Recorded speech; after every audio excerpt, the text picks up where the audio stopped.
So we said they are 8 times more likely to have children out of wedlock.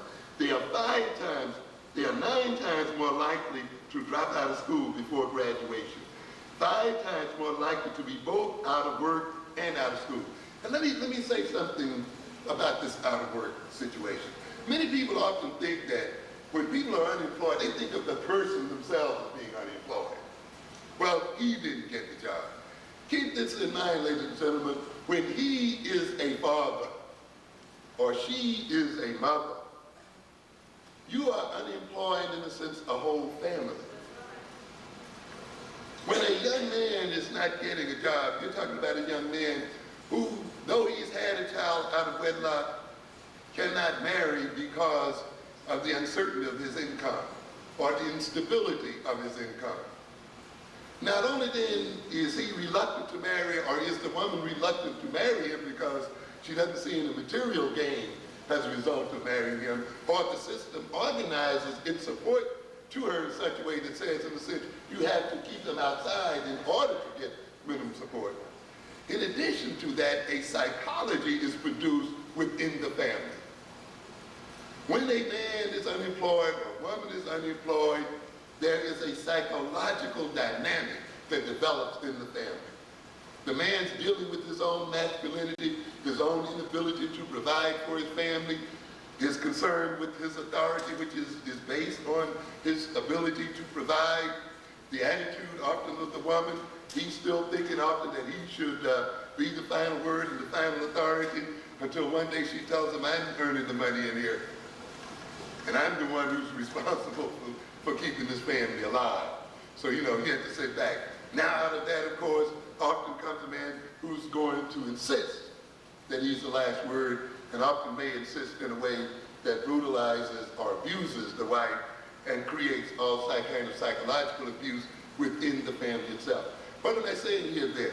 In a system that does not provide for the employment of its population and does not support those that are unemployed due to no fault of their own, that system creates negative family dynamics. It creates stresses within family systems.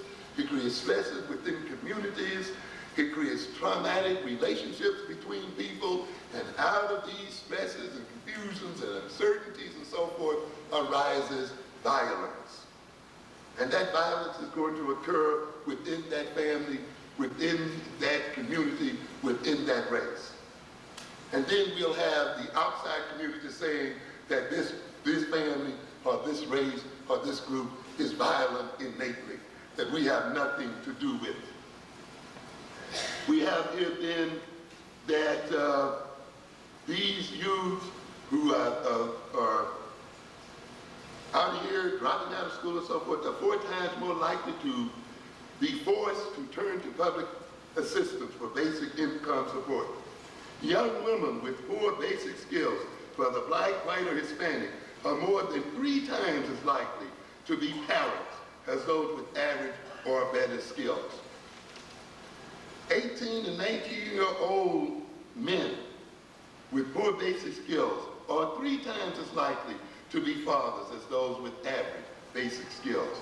The federal Chapter 1 compensatory education programs supports remedial education programs serving poor children, but this cost-effective program, that is, if you invest on the front end of these children's education, these children will come to contribute to the society and cost the society far less than not investing.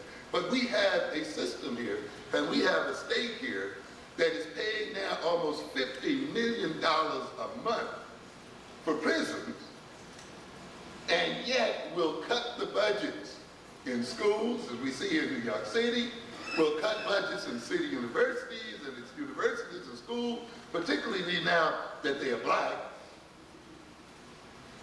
and then pay out millions and millions of dollars in order to incarcerate black males. It's a backwards type of system. By investing, and they're willing to pay from $30,000 to $50,000 a year per inmate to put a black man in jail, and they have millions of them in jail, as a matter of fact, so many that they could make up a city as large as Detroit.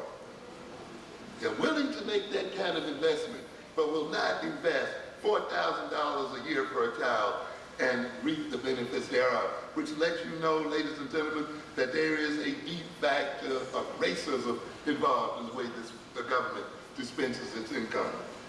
Time is going rapidly here. Let's see then.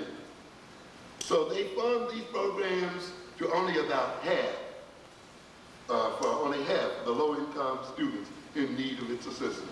Between 1979 and 1985, federal funding for Chapter 1 dropped roughly 29%.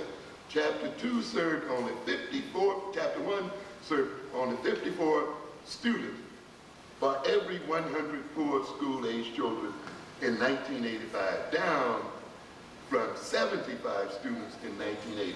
So, 1980, yes, we're getting a regression. So let me sum up this segment here. What I have said so far then is that America originated in violence, and that violence still expresses itself in both direct and indirect ways. It expresses itself in the form of so-called benign neglect. It expresses itself in terms of the cutting of programs, the transfer of wealth, the underfunding of education. It expresses itself by the kinds of psychological dynamics it creates within the black families and in the black community. It expresses itself in terms of the general values of this country. We don't have time, of course, to talk about the nature of this so-called market society, which projects